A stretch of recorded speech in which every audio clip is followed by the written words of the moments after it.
The greatest one is to love God. Alright? Chúa nhà và lên chuyện chân đó chỉ có chuyện chân trong lời. Just to love God. To love God. Yêu có chuyện chân trong lời đó bị gần chân. Yêu có bị sĩ do trong lời nhau đó bị luôn này.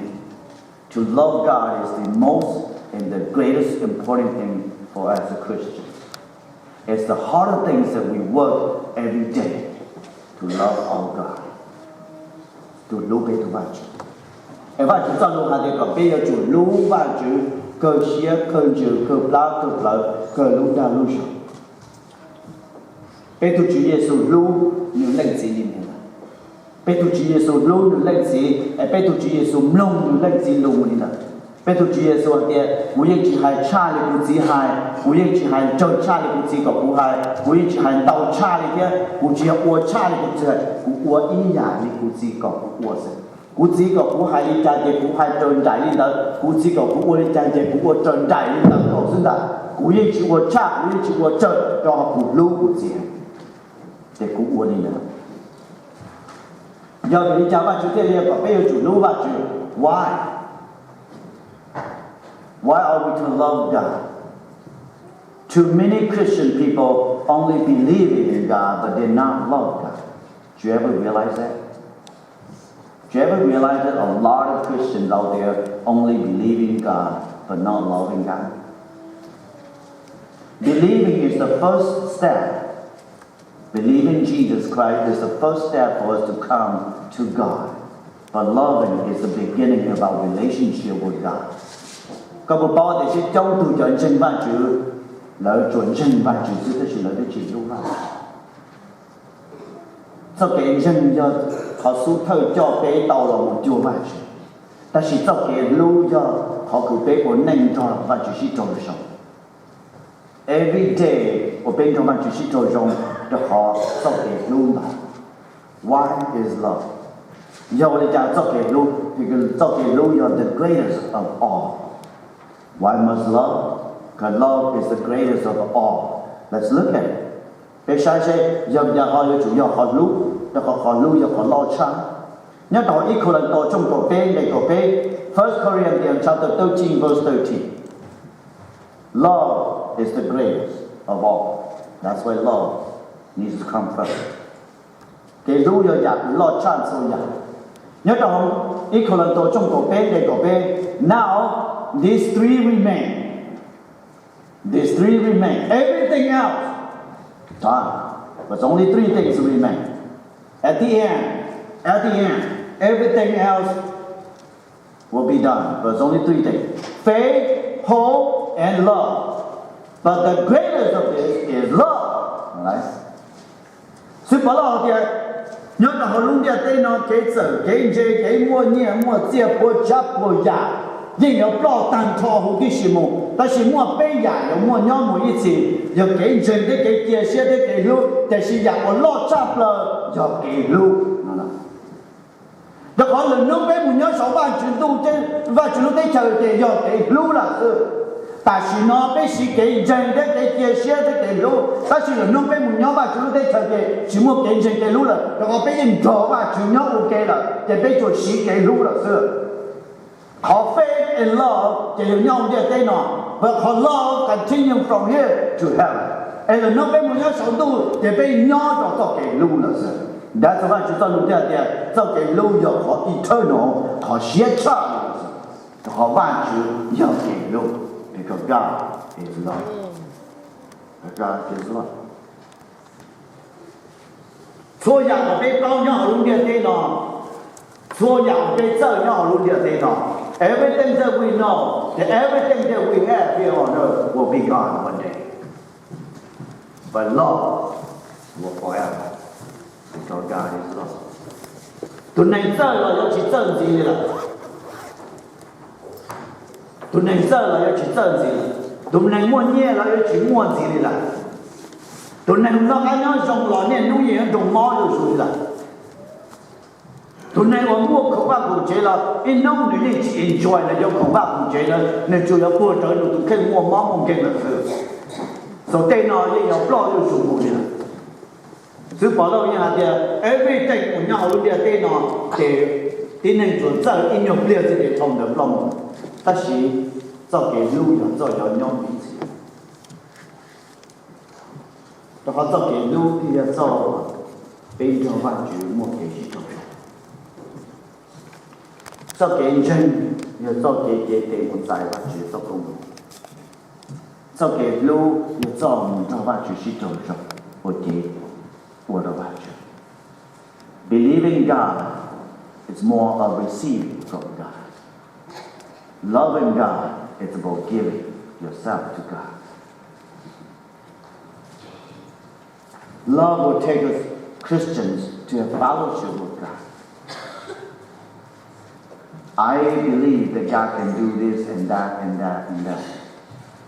But will not draw me close to God if I don't learn to love God. Cú yên chân hạt địa vạn chữ mua phương chỉ của tàu một u một nọ, ta chỉ do cho phụ chỉ muốn nhớ chế vạn chữ do phụ chỉ chậu lưu vạn chữ. Nam mô bê tàu nó cho ít cái châu châu trồng cái mảng kia đó chính là tàu địa hạt địa, thông cái một cho thái tế họ thị chấp được cùng cái uo chế, nhưng cái sĩ thần cho vạn chữ. That's love. That's love. Cái châu châu trồng cái địa thông cái một cho thái tế họ uống cái sĩ cho chấp được every day thì cho vạn chữ. To spend time with God. Anh có sĩ cho vạn chữ thì vạn chữ mà một cho nên còn chúng đồng rồi là sự.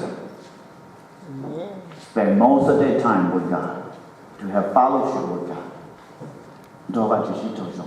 Bây giờ nhớ đó dùng hàng trong cuộc lâu để nên đổi ý cho nên cuộc lâu trên vạn chữ sau lúc hay là John chapter 14 verse 21 to 24.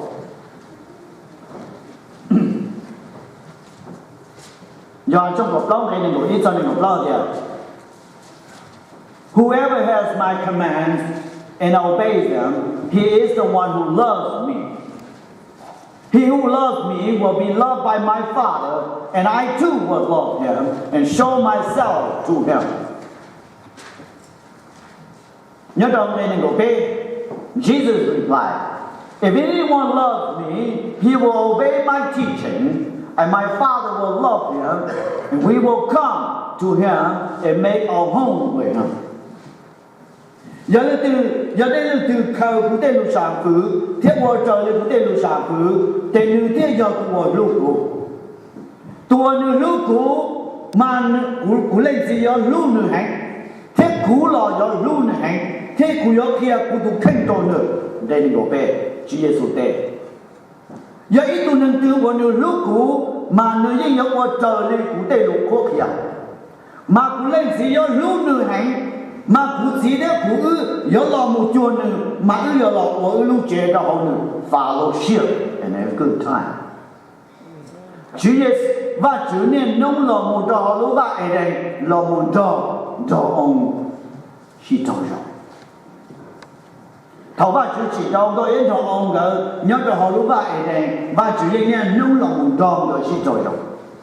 When God created Eve and Adam and He put them in the Garden of Eden, God came to them every day to have fellowship, to make His home with them, because they loved each other before sin into their life. Vấn đề đọc cái sầu chỉ đông ga là đồ là lúc này và chủ thiên gọi cái đồ là xin lưu hành và chủ thiên nông là một xuồng cái là một ua và chủ lưu chế đồ và chủ ta là địa tua lưu và chủ mà và chủ là một đồ người nhỏ nó lại giờ bên một sai rồi dùng nhớ đầu nó mà và chủ Giêsu hiện hạt địa tua lưu cũ mà giờ lưu giờ trâu lưu lon là cũ xí nó là He is the one who loved me. He who loved me will be loved by my Father. Tua lưu cũ mà giờ trâu lưu lon là cũ lên xí. I too will love him. Cũ là ý dạng của giờ lưu được thiên đàng nó lại. Cũ là ý dạng rồi, tua lưu cũ, giờ trâu lưu lòng là cũ lên gì. Cũ là ý giờ lưu được ý dạng rồi thiên đàng. Nào, đây này ngồi cái Chúa Giêsu chẳng hạn gì mua đi. tua lúc cụ đang hay rồi tua lúc cụ giờ tua ua trời lên cụ tê lúa hại mà cụ lên gì vô lúc nữa đùa thế mà cụ gì thế cụ mà vô lòng một thọ we my father will love him if anyone who love me my father will love him we will come to make him we will come to him and make our home with him cụ thế cụ gì vô lòng cho nữ giờ là我有这着好能的，那要接受做了的，好个被路挖住，都要挖住要让做被，好给是做用，那挖住这被要比的做给路，给是做用要比的做给路 ，it's like a couple. They began to love each other, and that's when they have fellowship with each other. They enjoy being with each other because they love each other. Their marriage is stronger and stronger because they love each other, because they enjoy being with each other. 一样道理，在苦日子，要来西路，要走西路，定个我给西做上，定个走给西路呢，做日主力，要让的走给西路。定个走给西路么，做日主，定个我给西做上日主其实。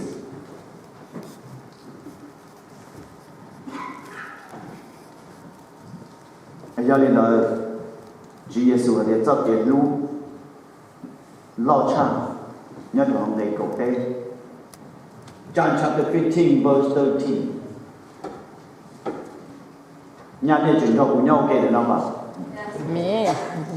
Năm đó của ba bạn chúng ta lúc thì cũng đưa một số này là đúng không nhỉ? Một số bữa mà nó cho của một số này ở thế nào? Việt Nam ông bảo số thì cũng tôi thấy là nó nè cho lúc kia chỉ trong như thế cũng nhận chỉ tao đấy thì cũng nhận lo thì cũng sẽ nó thì cũng chỉ nhận các sản này thì cũng sẽ nó ô cha chủ sĩ bảo tà nè cô thì ô ra cái ô cha chủ sĩ bảo tà thì bác số hay là cô thì cho có thế nào thế cho có thế nào ở số một thì là nhớ tao là thiếu một chế tà cô thì really cô cho có là cô là thứ chiều ở số một cho họ có nhận ta nhận cô có nhận chỉ tao chứ what's wrong with me so don't run don't go home yet okay don't go home some sắp hiện một chế sắp một không một chúa nó can true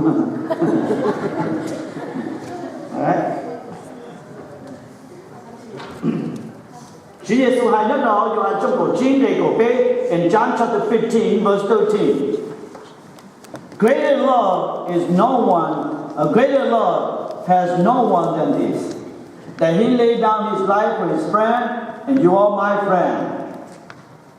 Sau cái lũ của lo cha, thì chỉ mua cha đi nó là.